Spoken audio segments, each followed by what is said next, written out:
క్రీస్తునందున్న ప్రియులకు ప్రేమతో వందనాలు తెలియజేయుచున్నాను. ఆగస్టు నెల 4వ తేదీ 2024. ఈరోజు దేవుడు మనకు చేస్తున్న వాగ్దానం ఏమిటనగా, కీర్తనల గ్రంథము 146వ కీర్తన 8వ చరణం. యెహోవా కృంగిన వారిని లేవనెత్తువాడు. ఆమెన్.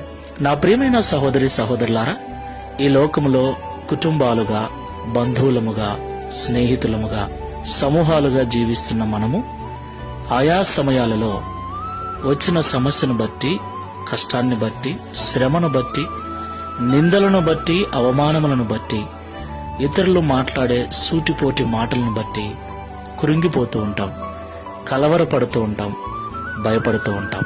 ఈ లోకంలో క్రైస్తవులకైతే మరెన్నో బాధలు, మరెన్నో కష్టాలు. ఈ లోకం మనల్ని కృంగదీస్తుంది, ఈ లోకం మనల్ని బాధిస్తుంది, ఈ లోకము